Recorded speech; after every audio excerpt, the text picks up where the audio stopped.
नमस्कार स्टूडेंट, स्वागत है आपका हमारे यूट्यूब चैनल में। तो इस वीडियो में हम करेंगे स्टैंडर्ड 8th का मिसलेनियस एक्सरसाइज 1। मिसलेनियस एक्सरसाइज 1 का क्वेश्चन नंबर 1 to 7 वो हमने पिछले वीडियो में किया था। अगर आपने वो वीडियो नहीं देखा है तो आप उसे देख लीजिएगा, उसका लिंक आपको डिस्क्रिप्शन में मिल जाएगा। और इस वीडियो में हम करेंगे क्वेश्चन नंबर 8 to 17। ठीक है, तो चलिए हम स्टार्ट करते हैं। यहाँ पर क्वेश्चन नंबर 8 क्या दिया है, draw an obtuse angle triangle, draw all of its medians and show their point of concurrence. देखिए, हमें एक ऑब्ट्यूज एंगल ट्रायंगल ड्रॉ करना है और उसके मीडियंस ड्रॉ करने हैं और फिर हमें पॉइंट ऑफ कॉन्करेंस शो करना है। तो सबसे पहले हम क्या करते हैं, एक ऑब्ट्यूज एंगल ट्रायंगल ड्रॉ कर लेते हैं। तो देखिए, यहाँ पे मैं पेन से कर रही हूँ, लेकिन आपको पेंसिल से ही करना है।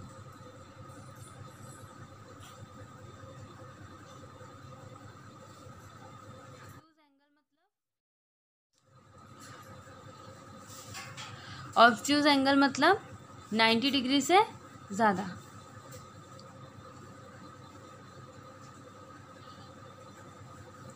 और फिर इसको ऐसे हम जॉइन कर देते हैं। इसका नाम लिख देते हैं ABC। ये हो गया ऑब्ट्यूज एंगल ट्रायंगल। अब हमें क्या ड्रॉ करना है, मीडियंस।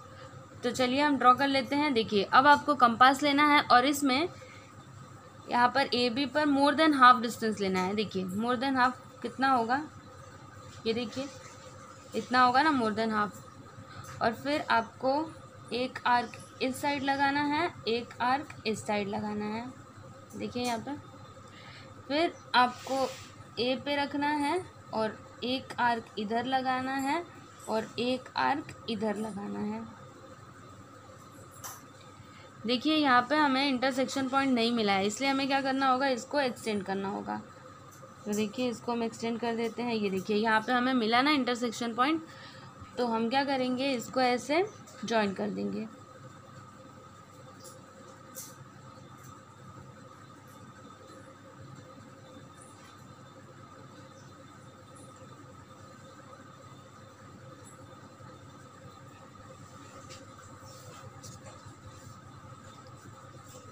अब देखिए, ये जो पॉइंट हमें मिला है ना, इसका हम नाम लिख देते हैं D और इस पॉइंट को ऐसे C से जॉइन कर देते हैं।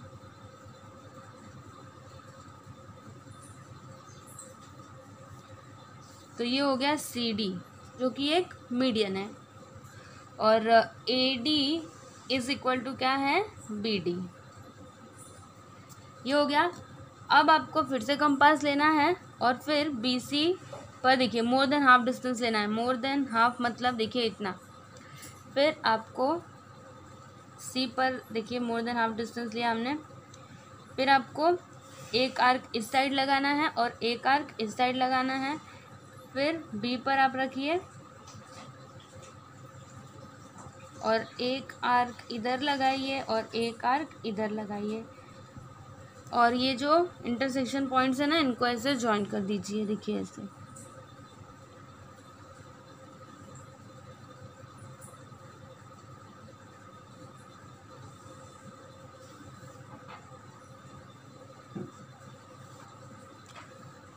और यहाँ पे हमें जो पॉइंट मिला है, इसका नाम हम दे देते हैं E और इस पॉइंट से A को जॉइन कर देते हैं।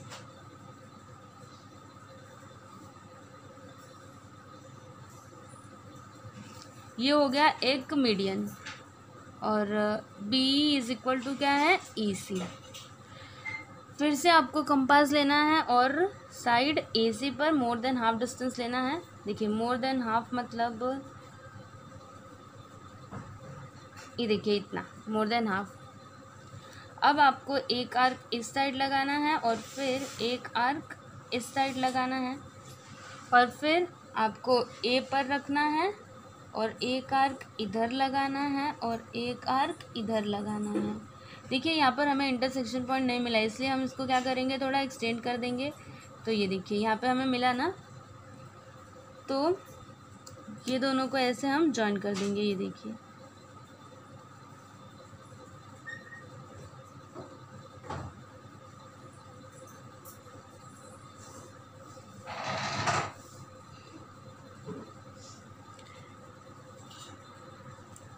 और फिर ये जो हमें पॉइंट मिला है ना यहाँ पर, इसको ऐसे बी वर्टेक्स से जॉइन कर देंगे। ये देखिए कुछ ऐसे,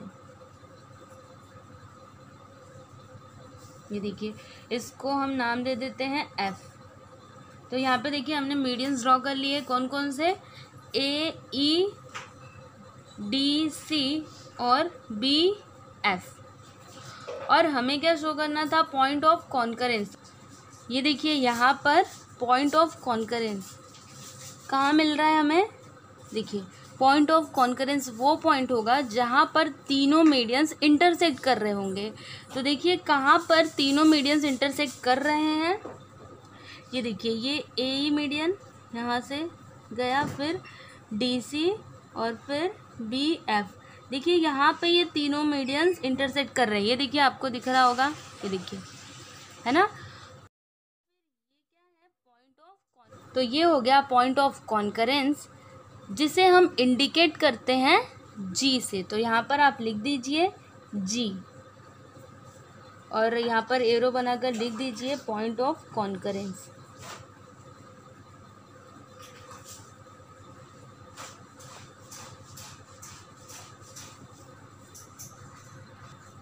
ये देखिए यहाँ पर हमने लिख दिया पॉइंट ऑफ कॉन्करेंस। तो इस तरह से यहाँ पे हमने क्वेश्चन नंबर 8 कंप्लीट किया। अब हम देखते हैं क्वेश्चन नंबर 9। अब देखिए यहाँ पर क्वेश्चन नंबर 9, इसमें क्या दिया है, draw triangle A B C such that length of B C is equal to 5.5 centimetre, measure angle A B C is equal to 90 degree, length of A B is equal to 4 centimetre, show the orthocentre of the triangle. देखिए यहाँ पे हमें एक triangle draw करना है ए B सी, और उसमें हमें ऑर्थो सेंटर शो करना है। तो सबसे पहले हम क्या करते हैं, एक रफ फिगर बना लेते हैं। तो देखिए यहाँ पर हमने ये बनाया ए बी सी,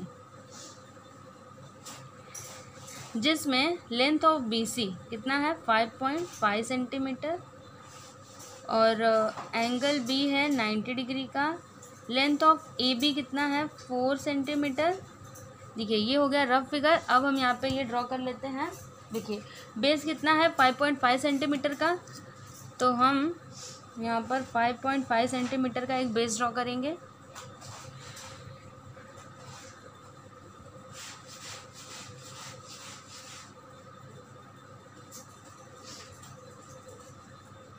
देखिए 5.5 कहाँ पर आएगा, यहाँ पर आएगा, ये देखिए।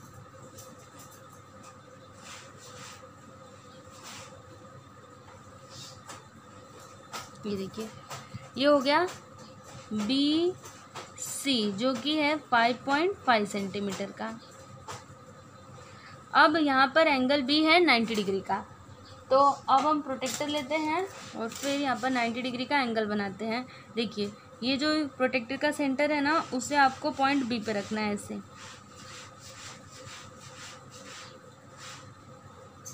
ये देखिए यहाँ पर ऐसे, और फिर 90 डिग्री देखिए यहाँ पर आ रहा है ना, तो यहाँ पर आप एक पॉइंट लगाइए और फिर क्या करिए, इसको ऐसे जॉइन कर दीजिए।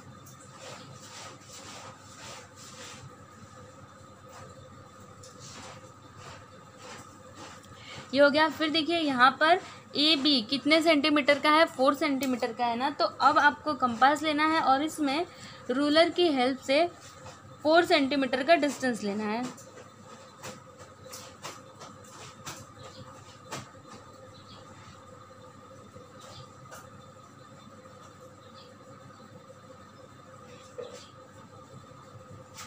ये देखिए यहाँ पर हमने 4 सेंटीमीटर का डिस्टेंस ले लिया, और फिर आपको ऐसे बी पे रखना है और फिर एक आर्क लगाना है ऐसे, और फिर इसको जॉइन कर देना है।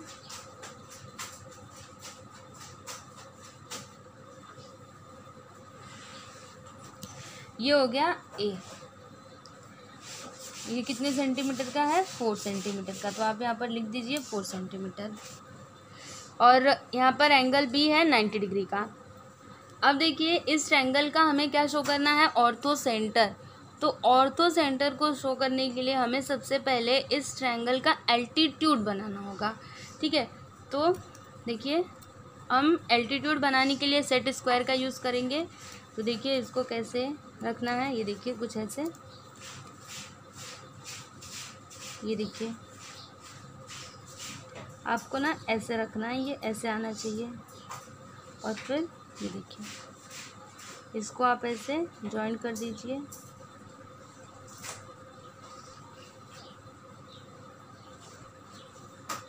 यहाँ पे 90 डिग्री का एंगल बन गया। और यहाँ पर हम नाम लिख देते हैं डी। ये हो गया एक एल्टीट्यूड बी डी। और फिर हमें सी वर्टेक्स से एक एल्टीट्यूड ड्रॉ करना होगा। तो देखिए यहाँ पर अगर आप सी वर्टेक्स से एल्टीट्यूड ड्रॉ करेंगे तो यही वाली लाइन आएगी। क्यों? देखिए आप यहाँ पे करके देख सकते हैं। देखिए यहाँ पे आप इसको रखेंगे ना, देखिए यही वाली लाइन आएगी, क्योंकि ये जो लाइन खींचा है ना, ये क्या है, परपेंडिकुलर लाइन है। देखिए ए बी परपेंडिकुलर है किस पे, बी सी पर। और ये जो बी सी है ये परपेंडिकुलर है ए बी पर। तो जो एल्टीट्यूड होता है वो क्या होता है, परपेंडिकुलर ही होता है ना। तो अगर आप यहाँ पे एल्टीट्यूड खींचेंगे तो भी यही वाली लाइन आएगी, और इधर से भी अगर आप एल्टीट्यूड खींचेंगे ना तो भी यही वाली लाइन आएगी। मतलब ये जो तीनों एल्टीट्यूड्स है वो कहाँ पे इंटरसेक्ट होंगे, पॉइंट बी पर। तो ये पॉइंट बी क्या हो जाएगा, ऑर्थो सेंटर, जिसे हम डिनोट करते हैं किससे, ओ से। तो यहाँ पर आप लिख सकते हैं ओ, और ये क्या है, ऑर्थो सेंटर। तो आप यहाँ पर लिख दीजिए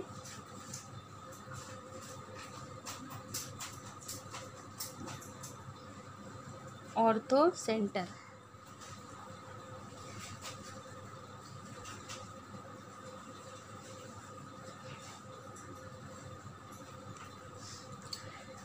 ठीक है, तो यहाँ पे हमने क्वेश्चन नंबर 9 कंप्लीट किया। और अब हम देखते हैं क्वेश्चन नंबर 10। ये देखिए यहाँ पर क्वेश्चन नंबर 10, इसमें क्या दिया है, identify the variation and solve. देखिए आपको सबसे पहले तो वेरिएशन आइडेंटिफाई करना है कि ये इन्वर्स वेरिएशन है कि डायरेक्ट वेरिएशन है, और फिर इस क्वेश्चन को सॉल्व करना है। तो देखिए यहाँ पर क्या दिया है, it takes 5 hours to travel from one town to the other if speed of the bus is 48 kilometer per hour. If the speed of the bus is reduced by 8 kilometer per hour, how much time will it take for the same travel? देखिए इसका क्या meaning हुआ कि एक बस है और जब उसकी स्पीड 48 किलोमीटर पर आवर की होती है तब वो एक टाउन से दूसरे टाउन में जाने के लिए 5 घंटा लेती है। मतलब देखिए अगर उस बस की स्पीड 48 किलोमीटर पर आवर है तो फिर उसको एक टाउन से दूसरे टाउन में जाने के लिए 5 घंटे लगेंगे। और फिर यहाँ पर आगे क्या दिया है कि अगर उस बस की स्पीड को 8 किलोमीटर पर आवर रिड्यूस मतलब घटा दिया जाए तब उस बस को कितना टाइम लगेगा सेम ट्रैवल के लिए। तो देखिए हम इसको कैसे सॉल्व करेंगे। सबसे पहले जो टाइम है उसको हम t कंसीडर करते हैं और जो स्पीड है उसको हम s कंसीडर करते हैं। तो यहाँ पर हम लिखते हैं let time is equal to t and the speed is equal to s। और अब हम ये आइडेंटिफाई कर लेते हैं कि ये प्रॉब्लम किस वेरिएशन में है। तो देखिए यहाँ पर टाइम दिया है और स्पीड दिया है। तो अगर आप स्पीड को बढ़ाएंगे, अगर आप बस के स्पीड को बढ़ाएंगे तो फिर जो लगने वाला टाइम है वो क्या होगा, कम होगा। देखिए एक बढ़ेगा तो दूसरा कम होगा। और अगर आप स्पीड को कम करेंगे तो फिर टाइम क्या होगा, बढ़ेगा। देखिए यहाँ पे स्पीड कम हो रहा है, टाइम बढ़ रहा है। इट मीन्स ये किस वेरिएशन में है, इनवर्स वेरिएशन में है। तो यहाँ पर हम लिख देते हैं कि the problem is of inverse variation.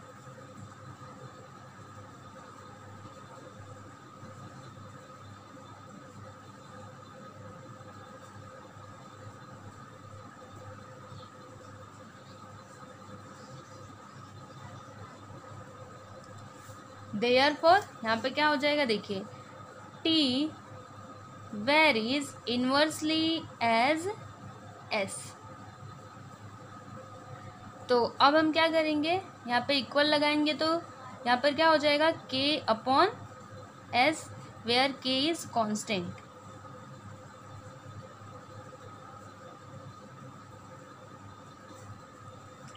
फिर ये जो एस है ये इधर आ जाएगा, तो यहाँ पे T S is equal to K.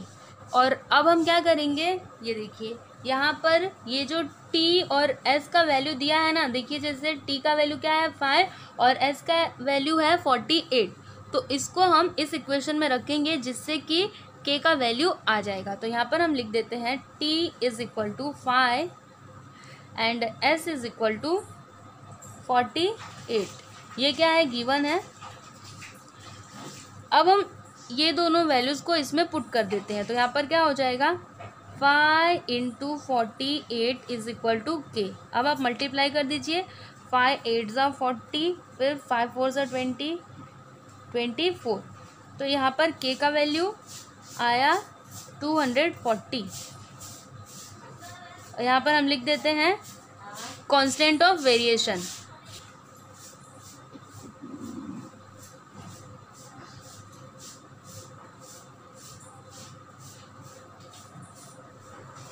और अब हम फाइंड करेंगे इक्वेशन ऑफ वेरिएशन। तो इसके लिए हमें क्या करना होगा, ये देखिए ये जो इक्वेशन है ना, इसमें हम के का वैल्यू पुट कर देंगे। तो यहाँ पर हो जाएगा T S is equal to K place पे हमें क्या लिखना है 240। ये हो गया इक्वेशन ऑफ वेरिएशन।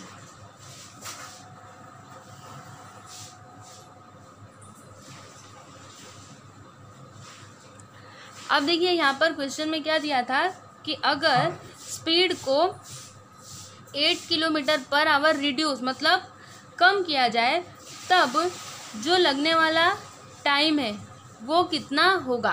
तो देखिए यहाँ पर स्पीड कितना हो जाएगा, s इज इक्वल टू पहले स्पीड कितना था 48, तो यहाँ पर हम लिखते हैं 48 और इसमें से हम क्या करेंगे 8 को माइनस कर देंगे, क्योंकि देखिए पहले जो स्पीड था ना उसमें से 8 क्या हो रहा है रिड्यूस मतलब घट रहा है ना, तो इसलिए हम यहाँ पर 48 में से 8 को माइनस कर देंगे। तो यहाँ पर क्या आ जाएगा 40, ये हो गया स्पीड और हमें यहाँ पर टाइम फाइंड करना है। तो हम क्या करेंगे s के वैल्यू को इस इक्वेशन में पुट कर देंगे जिससे यहाँ पर t का वैल्यू आ जाएगा। तो हम यहाँ पर लिखते हैं, देखिए इक्वेशन क्या है हमारे पास, T S is equal to 240 और t इंटू एस के प्लेस पे हमें क्या लेना है 40 लेना है, इज इक्वल टू 240। फिर t is equal to 240 upon 40, देखिए 0 से 0 कैंसल और 4 1 4 4 6 24, यहाँ पर क्या आया 6। It means t is equal to 6 kilometre per hour. तो आप लास्ट में इसका आंसर लिख दीजिए, हेंस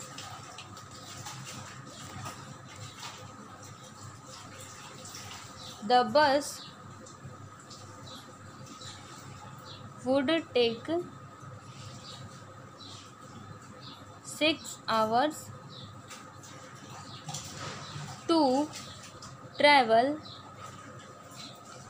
the distance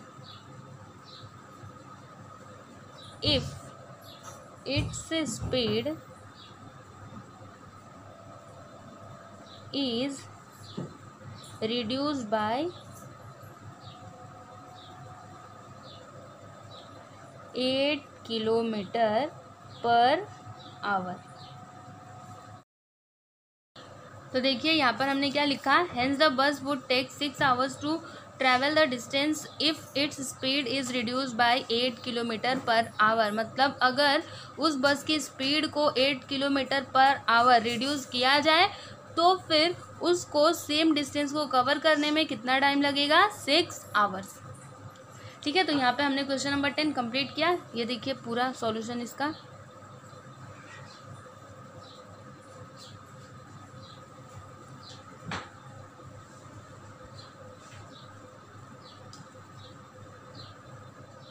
ये देखिए यहाँ पर क्वेश्चन नंबर 11, इसमें क्या दिया है, seg A D and seg B are medians of triangle A B C. देखिए यहाँ पर एक ट्रायंगल है, जैसे यहाँ पे हमने ये ड्रॉ कर लिया है ट्रायंगल ए बी सी। इसमें सेग ए डी और बी ये क्या है मीडियंस है। तो देखिए यहाँ पे हमने मीडियन भी ड्रॉ कर लिया है ए डी और बी ई। और फिर यहाँ पर आगे दिया है कि point G is the centroid, और जो पॉइंट जी है वो क्या है सेंट्रॉइड है। तो सेंट्रॉइड कहाँ पर आएगा, देखिए हमने पढ़ा है कि जहाँ पर ट्रायंगल के मीडियंस इंटरसेक्ट करें, जो उनका इंटरसेक्शन पॉइंट होता है उसे हम क्या कहते हैं, सेंट्रॉइड कहते हैं। तो यहाँ से हम एक और मीडियन ना ड्रॉ कर देंगे, ये देखिए ये, और जहाँ पे ये तीनों मीडियन इंटरसेक्ट कर रहे हैं ये क्या हो जाएगा, सेंट्रॉइड, जिसको हम डिनोट करते हैं जी से। ये हो गया। उसके बाद क्या दिया है यहाँ पर, if length of A G means ये वाला देखिए ए टू जी कितना 5 सेंटीमीटर, तो हमें क्या फाइंड करना है, लेंथ ऑफ जी डी, मतलब ये वाला लेंथ हमें फाइंड करना है, जी डी दिस वन। फिर क्या दिया है, if length of G E, G means ये वाला देखिए यहाँ से लेकर के यहाँ तक 2 सेंटीमीटर है, तो फिर हमें क्या फाइंड करना है, लेंथ ऑफ बी ई, मतलब ये पूरा बी टू ई, इसका लेंथ हमें फाइंड करना है। तो देखिए हमें पता है कि जो सेंट्रॉइड होता है वो मीडियन को 2:1 के रेशियो में डिवाइड करता है। तो सबसे पहले तो हम यहाँ पर लिख देते हैं कि the centroid of a triangle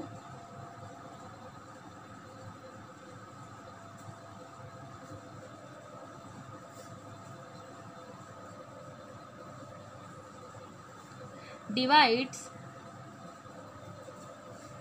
each median in the ratio 2:1। ठीक है, ये हमने लिख लिया। अब उसके बाद देखिए यहाँ पर लेंथ ऑफ ए जी है 5 सेंटीमीटर, तो हमें लेंथ ऑफ जी डी बताना है। तो देखिए यहाँ पर सबसे पहले तो हम इसको लिख देते हैं कि length of A G is equal to 5 centimetre, then हमें length of G D find करना है। तो देखिए अभी अभी हमने क्या पढ़ा कि जो सेंट्रॉइड होता है वो मीडियन को 2:1 के रेशियो में डिवाइड करता है। तो देखिए यहाँ पर क्या हो जाएगा, A G upon G D is equal to 2/1। समझ में आ रहा है आपको, ये हो जाएगा 2 और ये हो जाएगा 1। तो देखिए हमने लिखा 2/1। अब देखिए यहाँ पर ए जी कितना है, 5 सेंटीमीटर है, तो हम यहाँ पर लिख देंगे 5 और जी डी हमें फाइंड करना है, इज़ इक्वल टू 2/1। अब देखिए ये जो जी डी है ये उधर चला जाएगा और ये 1 इधर आ जाएगा, तो क्या हो जाएगा 5 × 1 इज़ इक्वल टू 2GD। फिर 5 × 1 = 5 और ये 2 इधर मल्टीप्लाई में है, जब इस साइड आएगा तो डिवाइड में हो जाएगा, इज़ इक्वल टू GD। अब आप इसको डिवाइड करिए, 2 × 1 = 2 और यहाँ पर 2 × 2 = 4, फिर यहाँ पे पॉइंट लगाया, 2 × 5 = 10। इट मीन्स यहाँ पर length of GD is equal to क्या हो जाएगा, 2.5 सेंटीमीटर। तो ये देखिए यहाँ पर लेंथ ऑफ GD आ गया। अब हमें क्या फाइंड करना है, देखिए यहाँ पे G है 2 सेंटीमीटर, तो हमें लेंथ ऑफ B फाइंड करना है। तो ये था नंबर 1 और अब हम इसको सॉल्व करते हैं नंबर 2 डाल के। देखिए इसमें length of GE is equal to 2 centimetre है, तो हमें लेंथ ऑफ BE फाइंड करना है। तो यहाँ पर देखिए क्या हो जाएगा, BG upon GE is equal to 2/1, क्योंकि हमें पता है कि जो सेंट्रॉइड होता है वो मीडियन को 2:1 के रेशियो में डिवाइड करता है। तो यहाँ पर हो जाएगा BG upon GE is equal to 2/1। तो BG हमें नहीं पता, तो इसको ऐसे ही रहने देंगे। GE कितना है, 2 सेंटीमीटर का, और फिर यहाँ पर 2/1। अब देखिए ये 1 इधर आ जाएगा, 2 उधर चला जाएगा, तो BG × 1 इज़ इक्वल टू 2 × 2। तो यहाँ पर लेंथ ऑफ BG कितना हो जाएगा, 2 × 2 = 4 सेंटीमीटर। तो ये देखिए यहाँ पर BG कितना आया, 4 सेंटीमीटर आया। ये BG कितना आया, 4 सेंटीमीटर। तो हमें क्या फाइंड करना था, लेंथ ऑफ बी, मतलब ये पूरा लेंथ हमें फाइंड करना था ना। तो हम क्या करेंगे, बी जी प्लस जी दोनों को अगर हम ऐड कर देंगे तो पूरा लेंथ ऑफ बी आ जाएगा। तो यहाँ पर हम लिखेंगे length of B E is equal to length of B G plus length of G ई।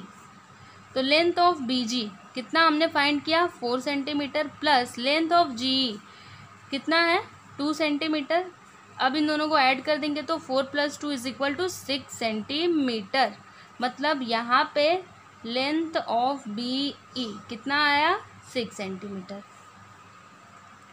ठीक है, तो इस तरह से यहाँ पे हमने क्वेश्चन नंबर 11 कंप्लीट किया। ये देखिए पूरा इसका सॉल्यूशन।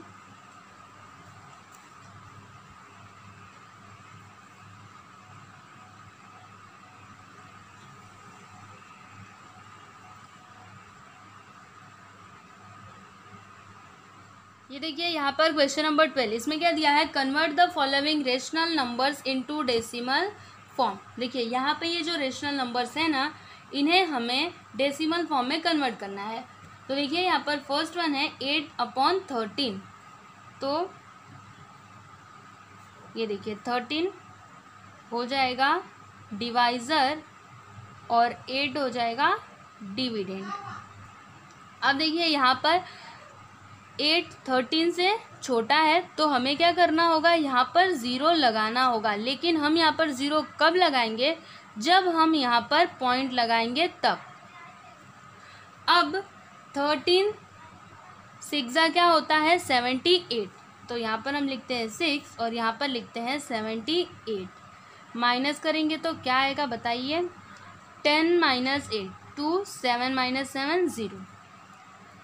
अब देखिए यहाँ पर 2 13 से छोटा है, तो हमें क्या करना होगा, 0 लगाना होगा। तो अब हमें पॉइंट लगाने की ज़रूरत नहीं है, क्योंकि देखिए हमने एक बार यहाँ पर पॉइंट लगा दिया ना बस। तो आप चाहे कितना भी 0 बढ़ा सकते हैं। अब यहाँ पर देखिए 13 1 सा 13, माइनस करने पे क्या आ जाएगा, 10 - 3 7 1 - 1 0। फिर हम क्या करेंगे, यहाँ पर 0 बढ़ा देंगे।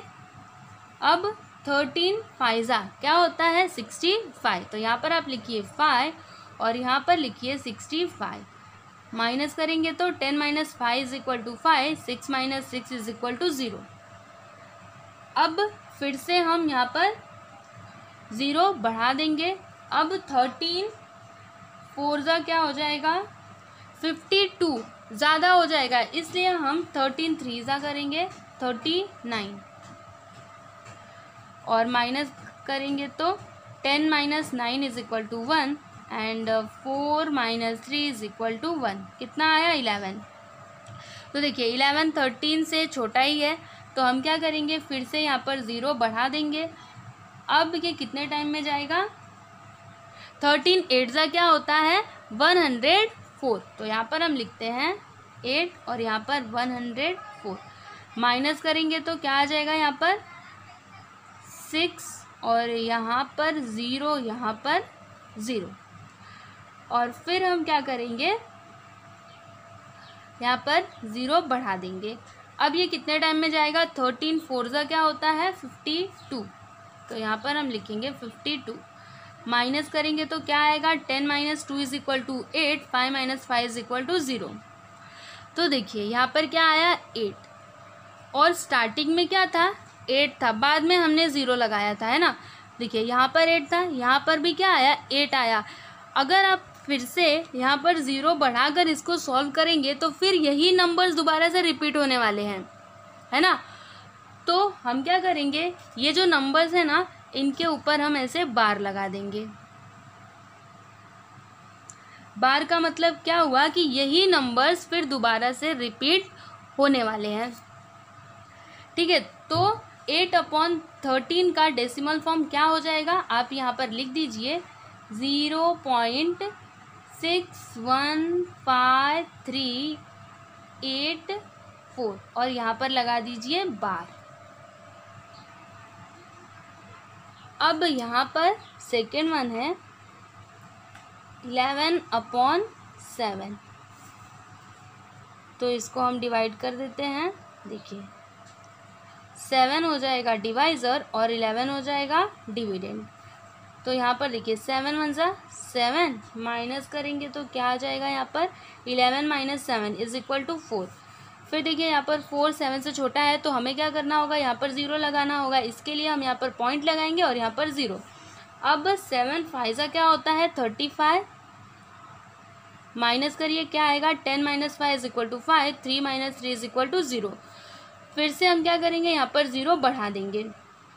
फिर यहाँ पर क्या हो जाएगा, देखिए 7 7 सा क्या होता है 49, तो यहाँ पर हम लिखते हैं 7 और यहाँ पर 49, माइनस करेंगे तो 10 minus 9 is equal to 1, 4 minus 4 is equal to 0। अब हम क्या करेंगे, यहाँ पर 0 बढ़ा देंगे। तो फिर से 7 वन सा 7 हो जाएगा, माइनस करने पे क्या आएगा यहाँ पर 3। फिर हम क्या करेंगे, यहाँ पर 0 बढ़ा देंगे और 7 4 सा क्या होता है 28, माइनस करेंगे तो 10 minus 8 is equal to 2, 2 minus 2 is equal to 0। फिर से हम यहाँ पर 0 को बढ़ा देंगे और 7 2 सा क्या हो जाएगा 14, माइनस करने पे 10 माइनस 4 इज इक्वल टू 6 और 1 माइनस 1 इज इक्वल टू 0। फिर यहाँ पर हम 0 को बढ़ा देंगे और यहाँ पर क्या हो जाएगा 7 8 सा कितना होता है 56,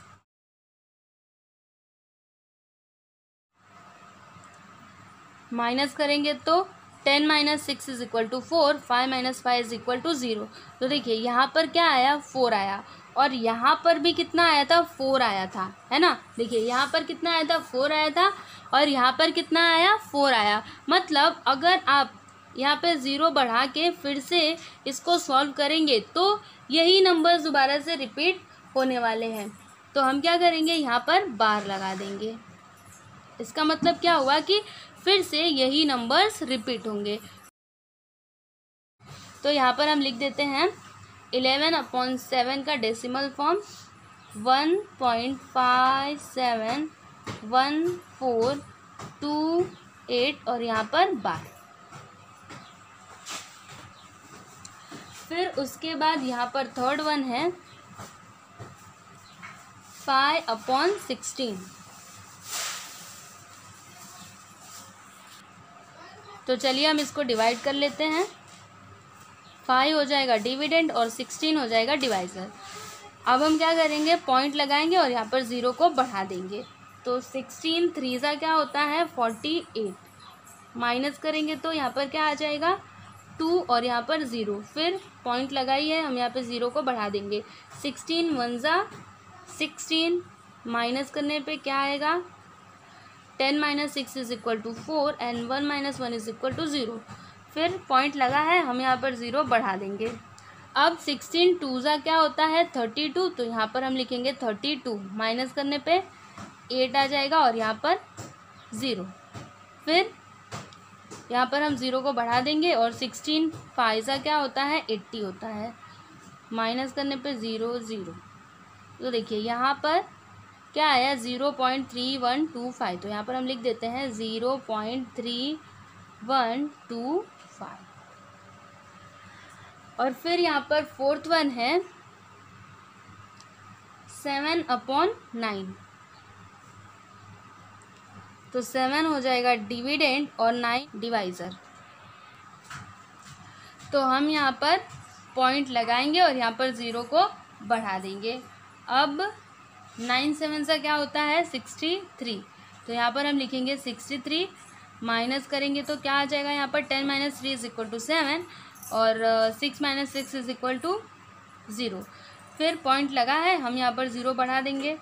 तो यहाँ पर क्या हो जाएगा 9 7 सा 63, तो यहाँ पर 7 और यहाँ पर 63 और फिर हम जब माइनस करेंगे तो यहाँ पर 7 और यहाँ पर 0। देखिए यहाँ पर क्या आया 7, स्टार्टिंग में भी क्या था 7 ही था। मतलब अगर आप 0 लगा के इसको आगे सॉल्व करेंगे तो 7 7 ही आता जाएगा। तो फिर हम क्या करेंगे, यहाँ पर बार लगा देंगे। कैसे, देखिए 0.7 बार।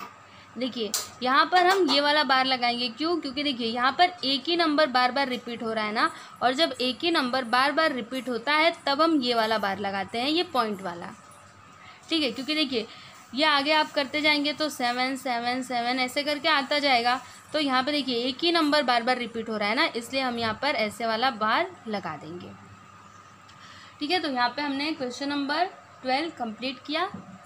ये देखिए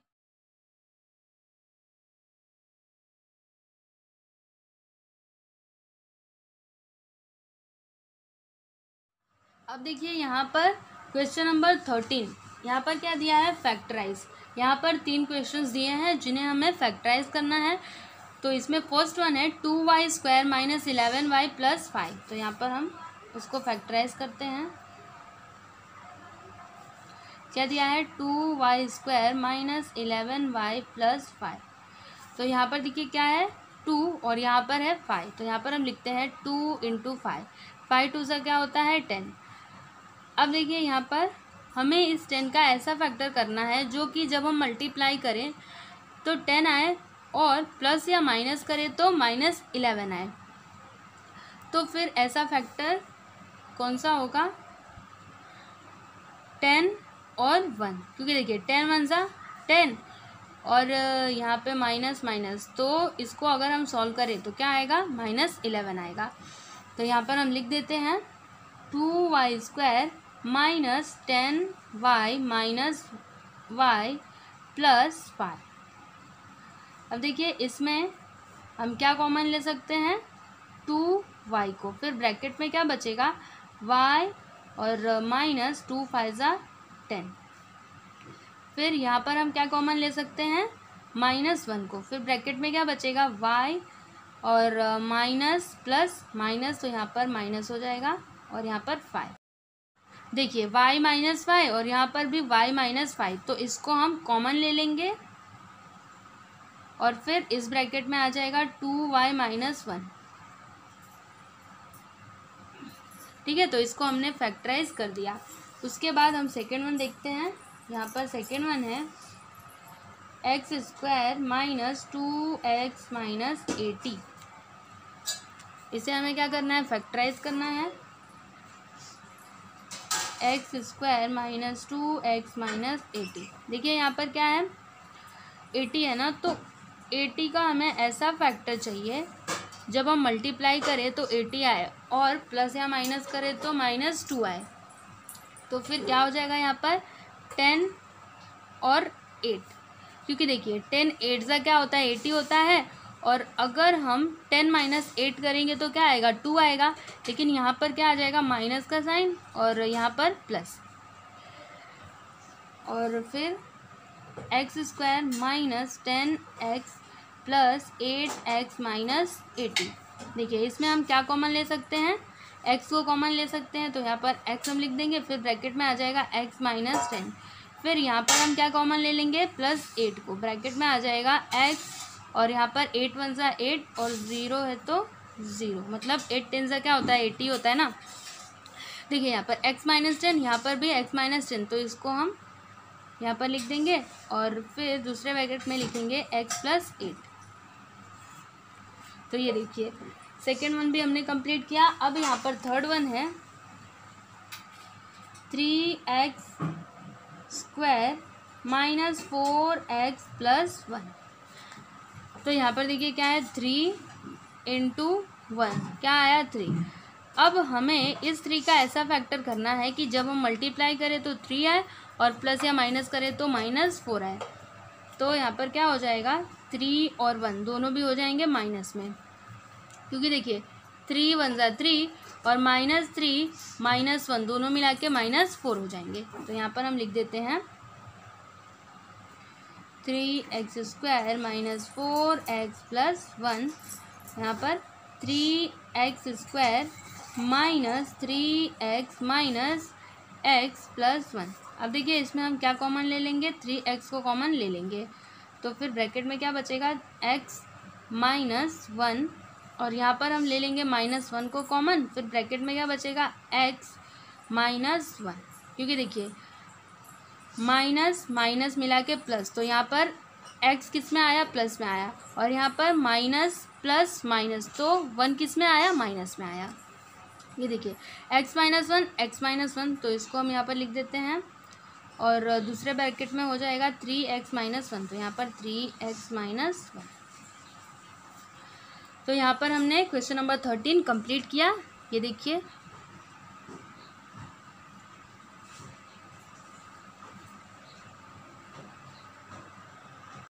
देखिए यहाँ पर क्वेश्चन नंबर 14, इसमें क्या दिया है, the mark price of a TV set is ₹50,000, the shopkeeper sold it at 15% discount, find the price of it for the customer. देखिए यहाँ पर क्या दिया है कि एक टीवी सेट है जिसका मार्क प्राइस है ₹50,000, और जो शॉपकीपर है वो उस टीवी सेट पर कितना डिस्काउंट देता है, 15% का। तो हमें यहाँ पर ये बताना है कि उस टीवी सेट का प्राइस कस्टमर के लिए कितना होगा। तो यहाँ पर जो मार्क प्राइस है पहले हम उसको लिख लेते हैं। देखिए यहाँ पे मार्क प्राइस कितना है,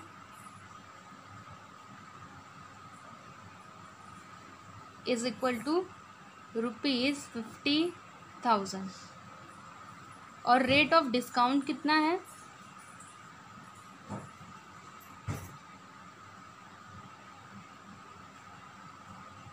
15%।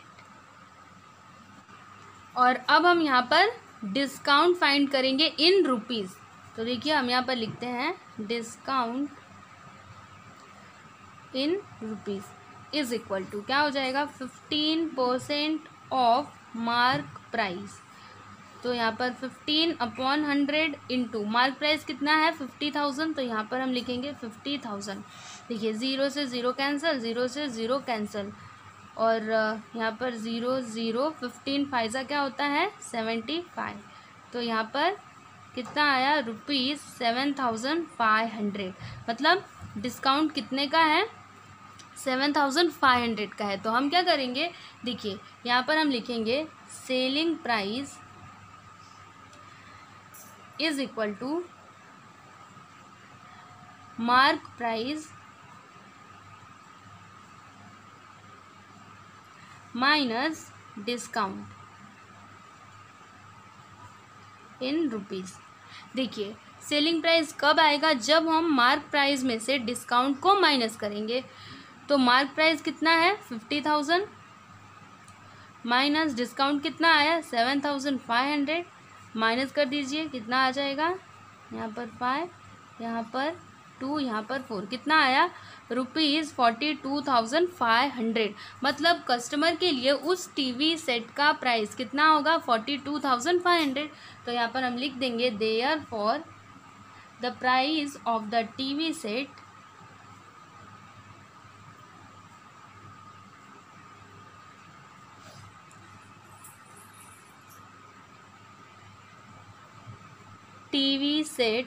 for the customer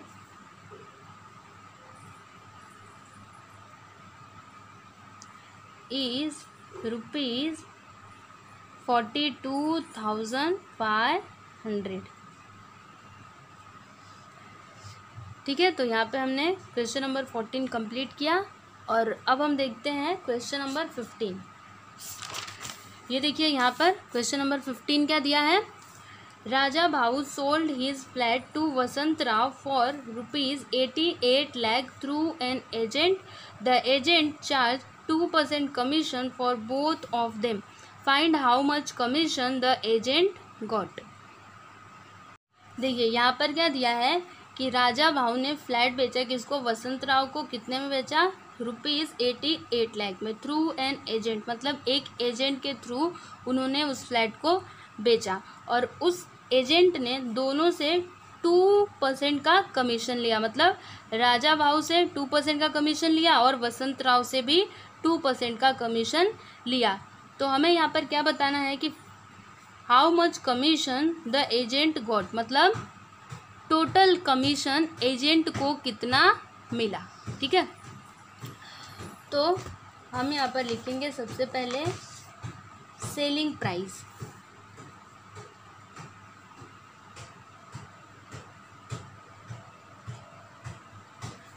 कितना है, ₹88,00,000। और रेट ऑफ कमीशन कितना है, 2%।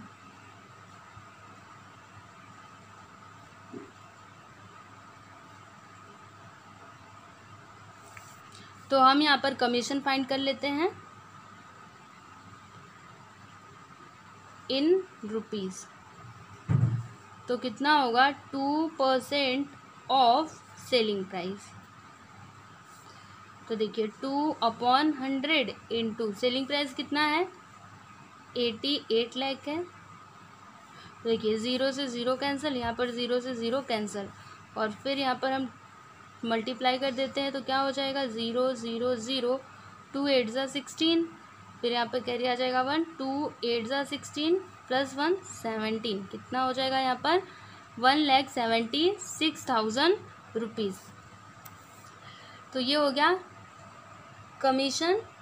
और जो एजेंट है उसने दोनों जन से कमीशन लिया, मतलब राजा भाऊ से भी लिया और वसंत राव से भी लिया। तो इस सेलिंग प्राइस मतलब 88 लाख का 2% कितना आ रहा है, 1,76,000। तो उसने 1,76,000 राजा भाऊ से भी लिया और 1,76,000 वसंत राव से भी लिया। तो हम क्या करेंगे, 1,76,000 को 2 बार ऐड कर देंगे, तब आ जाएगा टोटल कमीशन। तो यहाँ पर हम लिखते हैं therefore total commission is equal to,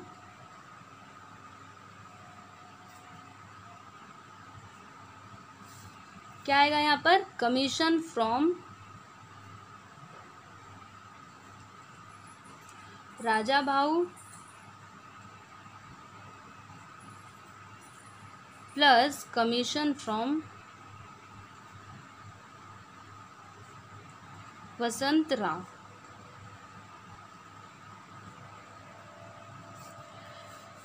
तो उसने राजा भाऊ से कितना कमीशन लिया, 1,76,000 का प्लस, और वसंत राव से 1,76,000 का। अब इन दोनों को ऐड कर देते हैं तो क्या आ जाएगा यहाँ पर, 0 0, 6 + 6 12, 15, कितना आया, 3,52,000। इट मीन्स उस एजेंट को टोटल कितना कमीशन मिला, ₹3,52,000। तो आप यहाँ पर लास्ट में इसका आंसर लिख दीजिए, hence the agent got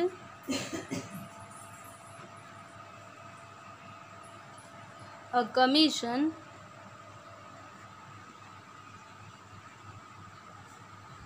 of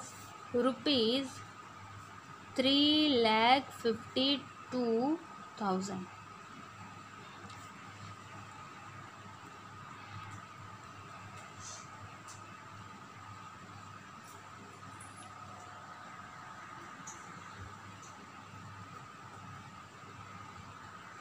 ये देखिए यहाँ पर क्वेश्चन नंबर 16, इसमें क्या दिया है, draw a parallelogram ABCD such that length of DC is equal to 5.5 centimetre, measure angle D is equal to 45 degree and length of AD is equal to 4 centimetre. तो सबसे पहले हम क्या करेंगे, एक रफ फिगर ड्रॉ करेंगे। तो चलिए हम यहाँ पर रफ फिगर ड्रॉ कर लेते हैं।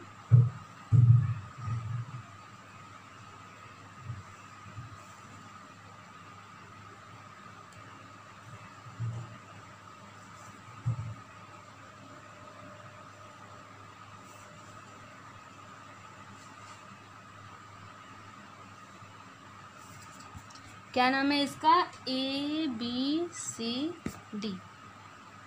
तो यहाँ पर हम लिखते हैं ABCD। इसमें लेंथ ऑफ DC कितना है, 5.5 सेंटीमीटर, मेजर एंगल D है 45 डिग्री और लेंथ ऑफ AD 4 सेंटीमीटर। तो हमें पैरेललोग्राम ड्रॉ करना है। तो देखिए जो पैरेललोग्राम होता है ना, उसके अपोजिट साइड्स क्या होते हैं, इक्वल होते हैं।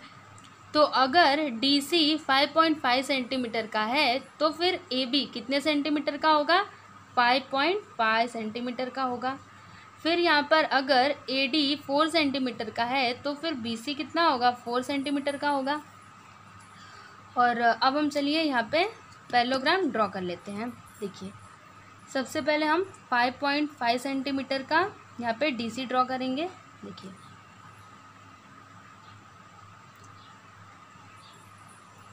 5.5 कहाँ पर आएगा, ये देखिए यहाँ पर।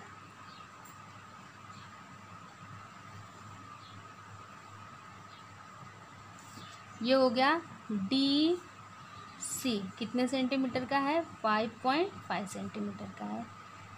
फिर यहाँ पर एंगल डी है कितने डिग्री का, 45 डिग्री का। तो हम ये प्रोटेक्टर लेंगे और देखिए इसको ऐसे रखेंगे,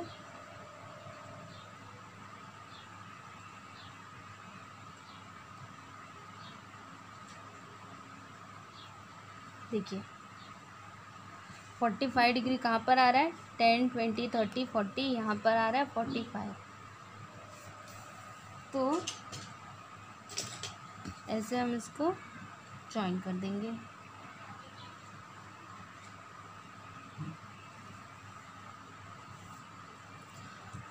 ये है 45 डिग्री का। और फिर यहाँ पर देखिए ए डी कितने सेंटीमीटर का है, 4 सेंटीमीटर का है। तो हम इस कंपास में 4 सेंटीमीटर का डिस्टेंस लेंगे और फिर यहाँ पर एक आर्क लगाएंगे। तो देखिए हम ले लेते हैं,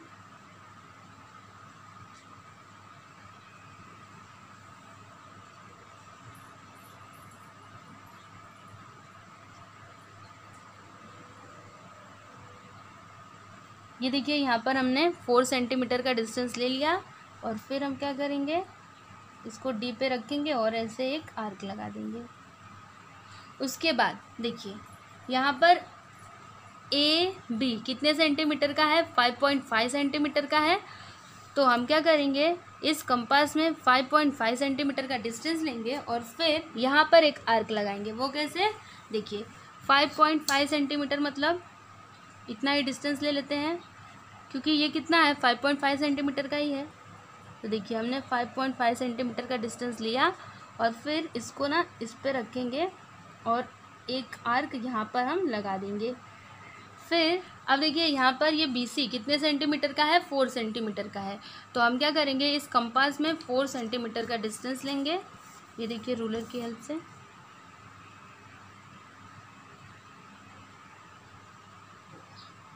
ये देखिए हमने 4 सेंटीमीटर का डिस्टेंस ले लिया और फिर इसको यहाँ पर रखेंगे और एक आर्क लगा देंगे।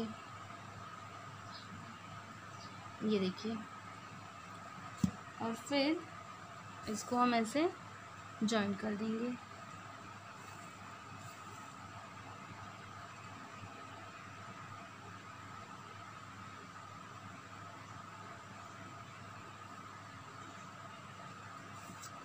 ये हो जाएगा ए बी सी डी और ये है 5.5 सेंटीमीटर का, ये है 4 सेंटीमीटर का और ये भी है 4 सेंटीमीटर का।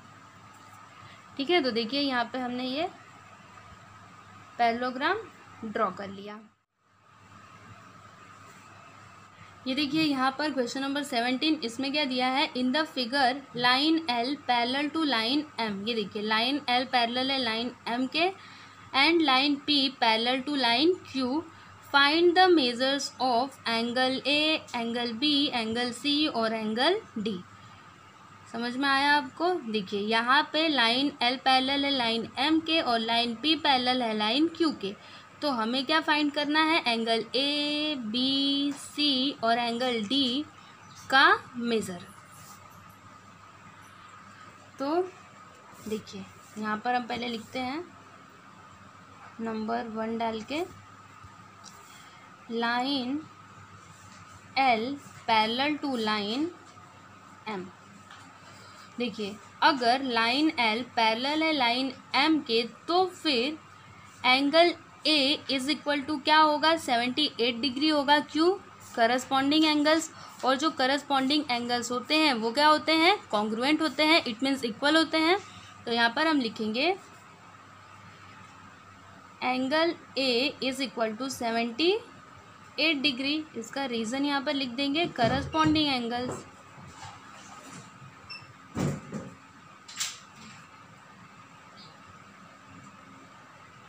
ये हो गया।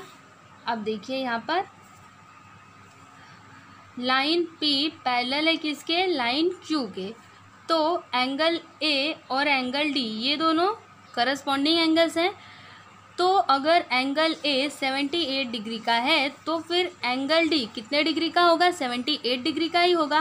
तो हम यहाँ पर लिख देते हैं line P parallel to line Q और यहाँ पर angle D is equal to क्या होगा, एंगल A। वाई, यहाँ पर करस्पॉन्डिंग एंगल्स।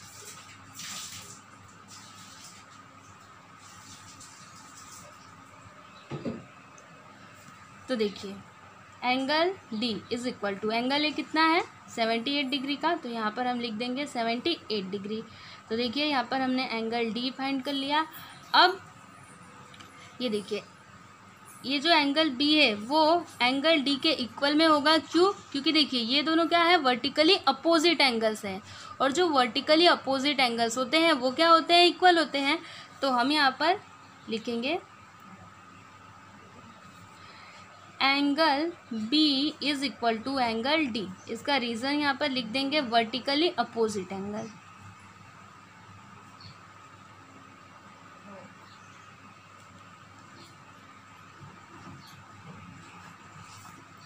तो यहाँ पर एंगल B कितना हो जाएगा, 78 डिग्री का, क्योंकि देखिए एंगल D कितना है, 78 डिग्री है। अब उसके बाद हमें एंगल C फाइंड करना है। तो देखिए यहाँ पर लाइन L पैरेलल है किसके, लाइन M के। तो ये जो दोनों एंगल्स है ये क्या हो जाएंगे, इंटीरियर एंगल्स हो जाएंगे। और इंटीरियर एंगल्स का एडिशन कितना होता है, 180 डिग्री होता है। तो फिर देखिए हम यहाँ पर लिखेंगे line L parallel to line M। So यहाँ पर हो जाएगा angle C plus angle D is equal to 180 degree. और यहाँ पे हम इसका रीज़न लिख देंगे इंटीरियर एंगल्स।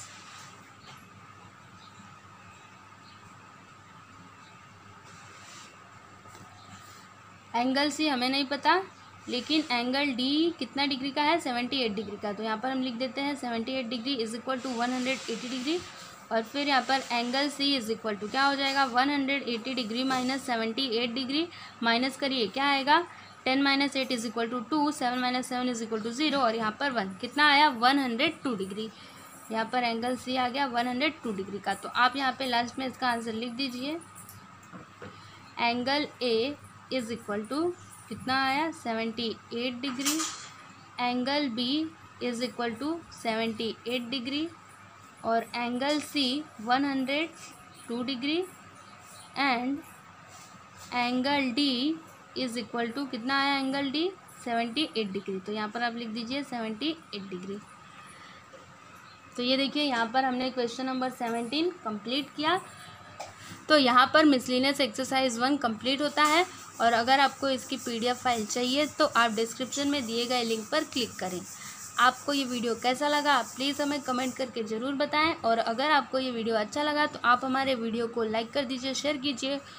और अगर आप हमारे चैनल पर नए हैं तो हमारे चैनल को सब्सक्राइब कीजिए। Thank you.